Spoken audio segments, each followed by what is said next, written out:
सर्वप्रथम SYBA या वर्गामध्ये अर्थशास्त्र विषय घेतलेल्या विद्यार्थ्यांचं मी महाविद्यालयाच्या वतीने आणि अर्थशास्त्र विभागाच्या वतीनं मी या ठिकाणी स्वागत करत आहे। SYBA या वर्गासाठी तुम्हाला जो विषय अर्थशास्त्रामध्ये सामान्य स्तरावर आहे तर त्या विषयाचं नाव आहे वित्तीय व्यवस्था।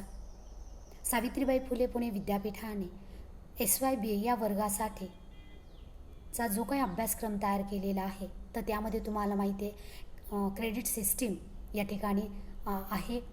त्याचबरोबर फर्स्ट इयरलाही तुम्हाला माहिती आहे की सेमिस्टर पद्धत या ठिकाणी लागू केलेली आहे। यावर्षी फायनान्शियल सिस्टीम फर्स्ट हा विषय तुम्हाला सेमिस्टर थर्डसाठी अभ्यासायला आहे। यामध्ये तुम्हाला जवळजवळ 4 युनिट जे आहे तर त्या 4 युनिटचा अभ्यास सेमिस्टर थर्डमध्ये करायचा आहे।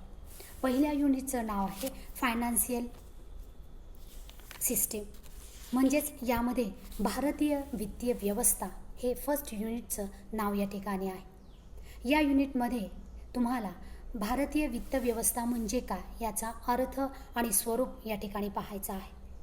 त्याचबरोबर भारतीय अर्थव्यवस्था जी आहे तर त्या अर्थव्यवस्थेमध्ये वित्त व्यवस्था जी आहे तर त्या वित्त व्यवस्था कोणती भूमिका बजावतात, त्याचबरोबर त्याचं महत्त्व काय आहे याविषयीचा सुद्धा अभ्यास या फर्स्ट युनिटमध्ये करायचा आहे।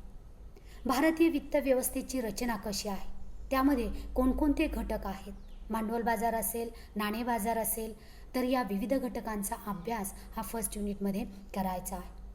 त्याचबरोबर भारतीय वित्त व्यवस्था जी आहे तर त्या वित्त व्यवस्थेची वैशिष्ट्ये कोणती आहेत, वित्त व्यवस्थेमधून पैशाची देवाणघेवाण कशी होत असते, गुंतवणूक असेल, त्याचबरोबर बचत गोळा करणं असेल, तर यासारखी विविध जी काही कार्य आहेत तर ही कार्य भारतीय वित्त व्यवस्थेकडनं कशी केली जातात तर याविषयीची माहिती या फर्स्ट युनिटमध्ये ही पाहायची आहे। थोडक्यात काय की संपूर्णरित्या भारतीय वित्त व्यवस्था म्हणजे काय, त्याचा अर्थ, स्वरूप, भूमिका, त्याचबरोबर वित्त व्यवस्थेमध्ये कोणकोणते घटक आहेत तर त्या घटकांचा अभ्यास या ठिकाणी करायचा आहे। ओके, त्यानंतर सेकंड युनिटचं नाव आहे बँकिंग इन इंडिया, म्हणजे भारतातील बँक व्यवसाय। भारतीय अर्थव्यवस्थेमध्ये बँक व्यवसाय ही महत्त्वाची भूमिका बजावत असतो। मग नेमकं भारतीय अर्थव्यवस्थेमध्ये बँका कोणती भूमिका बजावतात याविषयीची माहिती या युनिटमध्ये पाहायची आहे।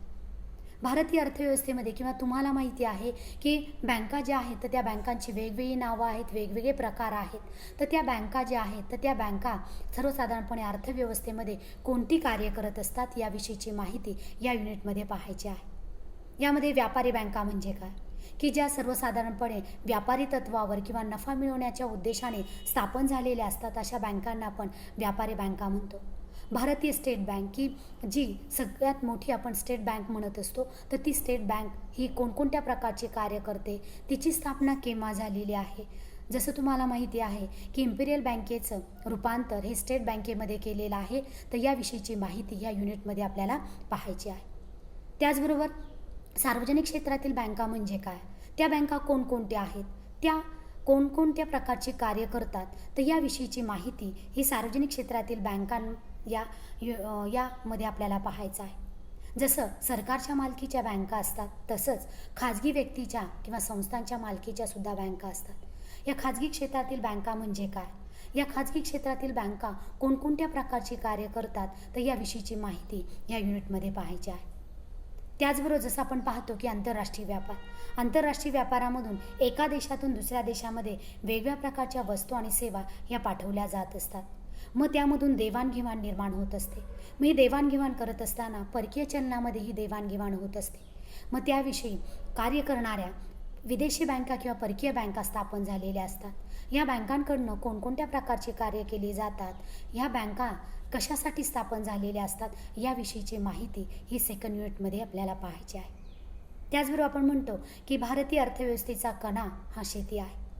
त्याचबरोबर एकूण लोकसंख्येपैकी जवळजवळ 60% अधिक लोकसंख्या ही ग्रामीण भागामध्ये राहते। मग या ग्रामीण भागातील लोकांची वित्तविषयक गरज भागवण्यासाठी कोणती बँक कार्य करते तर त्या बँकेला आपण म्हणतो प्रादेशिक ग्रामीण बँका।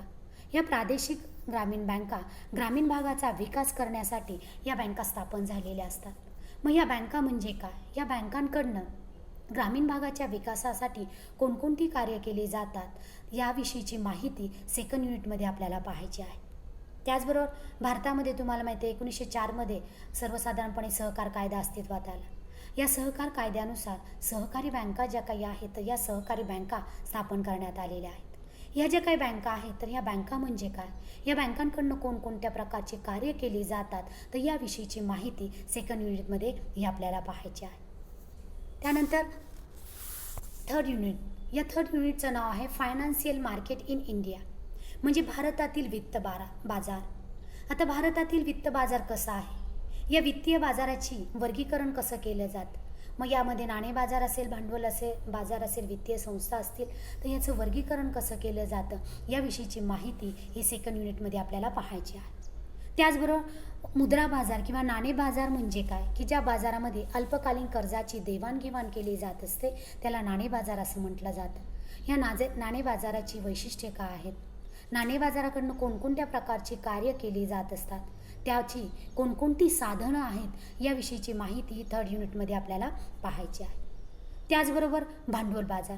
आता भांडवल बाजार म्हणजे दीर्घकालीन कर्जाची गरज ज्या बाजारामधनं भागवली जाते त्याला भांडवल बाजार असं म्हटलं जातं. या भांडवल बाजाराची वैशिष्ट्ये कोणती आहेत, कार्य कोणती या भांडवल बाजाराकडनं केली जातात, त्याचबरोबर हा जो काही भांडवल बाजार आहे तर ह्या भांडवल बाजाराची साधनं कोणती आहेत याविषयीची माहिती ही आपल्याला थर्ड युनिटमध्ये पाहायची आहे.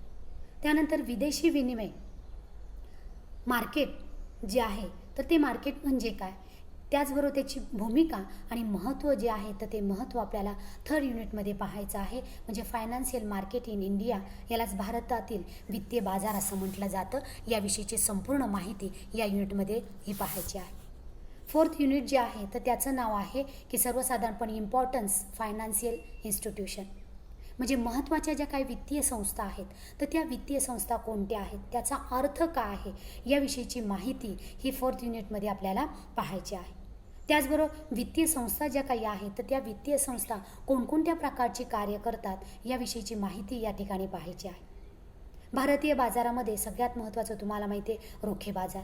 मग हा रोखे बाजार म्हणजे काय, तो कुठे आहे, त्याचा अर्थ काय आहे, या रोखे बाजाराकडनं कोणकोणत्या प्रकारची कार्य केली जातात तर याविषयीची माहिती ही फोर्थ युनिटमध्ये ही पाहायची आहे.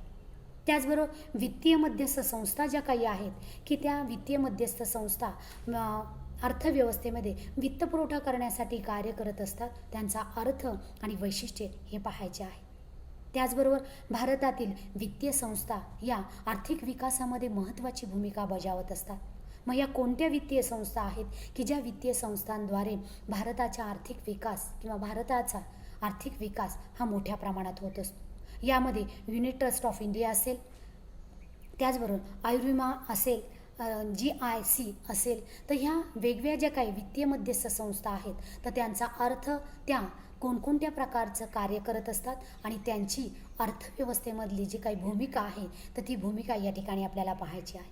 थोडक्यात काय की भारतीय वित्तीय व्यवस्था हा विषय जो आहे तर ह्या विषयामध्ये अर्थव्यवस्थेमधील वेगवेगळ्या वित्तीय संस्था, त्यांचा अर्थ असेल, बँकिंग व्यवस्था असेल, त्याचबरोबर वित्तीय बाजार जो असेल तर तो वित्तीय बाजार किंवा वित्तीय संस्था ज्या आहेत तर त्या वित्तीय संस्थांचा वेगवेगळे जे काही घटक आहेत तर त्या वेगवेगळ्या घटकांचा अभ्यास या ठिकाणी करायचा आहे.